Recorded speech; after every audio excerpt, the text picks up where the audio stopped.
आस्तिक नाम के जो एक ब्रह्म ऋषि हुए, ये भांजे थे वासुकी नाग के।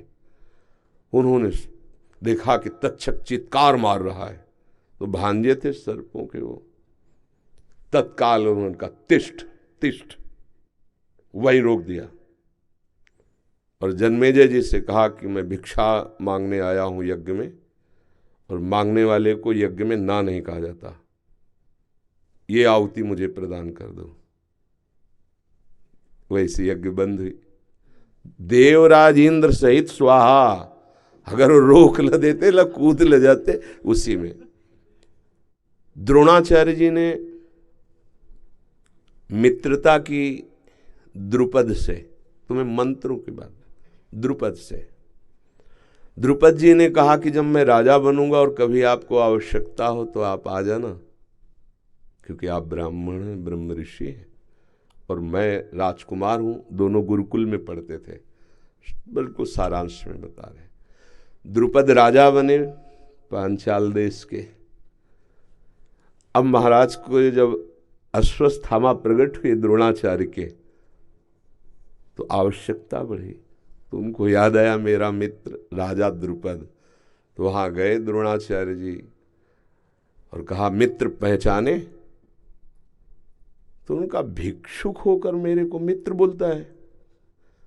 तो उनका मैं द्रोणाचार्य हूं। बोले हाँ तो क्या हुआ, है तो भिक्षुक ही, तुम मुझे मित्र कैसे कह सकता है?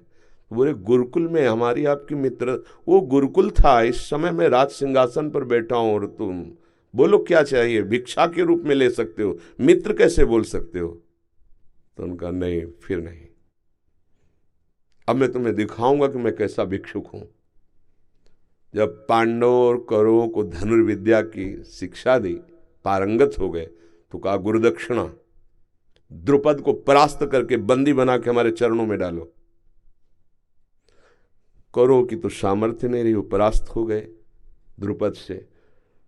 अर्जुन, उन्होंने कहा गुरुदेव ये गुरुदक्षिणा, अभी कुछ ही क्षणों में दिव्यास्त्रों के ज्ञाता और पांचों भाई, केवल कोई सेना नहीं, परास्त करके द्रुपद को बंदी बना के डाल दिया द्रोणाचार्य के चरणों में। द्रोणाचार्य जी ने कहा मित्र, अब स्वीकार करते हो मेरे मित्र, क्योंकि इस समय मैं राजा हूं, तुम परास्त पड़े हो चरणों में।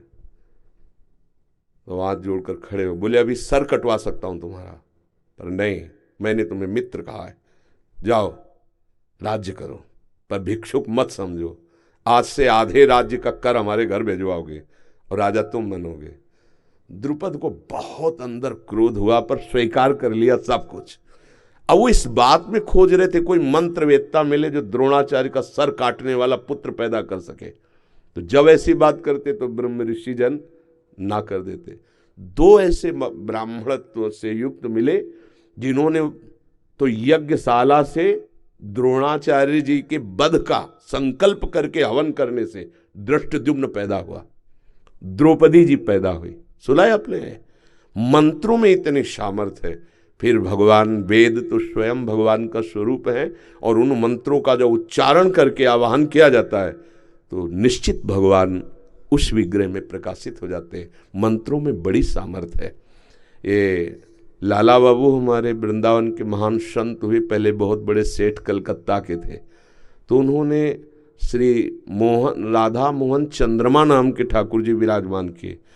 तो जब प्राण प्रतिष्ठा हुई तो परीक्षा के लिए मक्खन ऐसे रखा तो पिघल कर बहने लगा, क्योंकि ताप तभी होगा जब प्राण प्रतिष्ठित। ऐसे मंत्र से भगवान, और दूसरा भाव, महापुरुषों का भाव और मंत्र, दो से भगवान जहां चाहो वहां प्रकट कर लो। ते समाज गिरजा में रहेऊ, अवसर पाए बचन एक कहू, हरि व्यापक सर्वत्र समाना, और प्रेम ते प्रकट होए मैं जाना। यदि मंत्र नहीं आता तो प्रेम हो तो भगवान प्रकट हो जाएंगे, नहीं तो मंत्र वेत्ता। अब जैसे प्रेम, प्रेमी जन भगवान की छवि को लिए, विग्रह को, और छाती से लगा लिए, और भाव में तो प्राणों से प्राण, हृदय से भगवान, बिल्कुल प्राण प्रतिष्ठा हो गए। जैसे महाभागवत प्रेमी जन, जैसे मीरा जी, मेरे तो गिरधर गोपाल, तो साक्षात गिरधर, पूज्य राधा बाबा छवि में ठाकुर जी, साक्षात वहाँ प्राण प्रतिष्ठा भी मंत्रों द्वारा नहीं कराई, भाव द्वारा। अब जो मंत्रों में और भाव में भी एक दो भक्तों के, असंख्यों भक्तों के भाव जुड़े हुए है।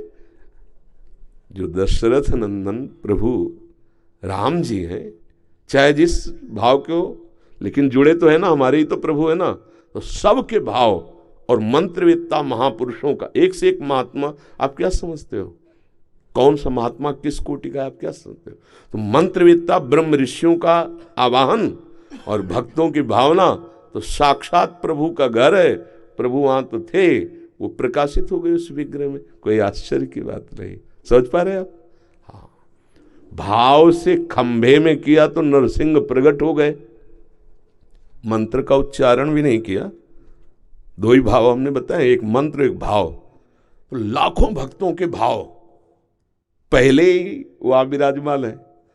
फिर मंत्रवेत्ताओं, ऐसा नहीं कि न मंत्रवेत्ता रह गए न ब्रह्म ऋषि रह गए, ना ऐसा नहीं, सब है। हाँ, बहुतायत नहीं रह गई, पर ऐसे ऐसे अभी मंत्र उच्चारण करने वाले कि चमत्कार प्रकट हो जाते। देखो प्रकट हुआ ना चमत्कार, विग्रह में भगवान साक्षात विराजमान हो गए। पहले जो विग्रह का दर्शन किए हो और फिर प्राण प्रतिष्ठा के बाद, तो आप देख लो साक्षात भगवान उनमें, और ऐसे अनुभव होते रहेंगे।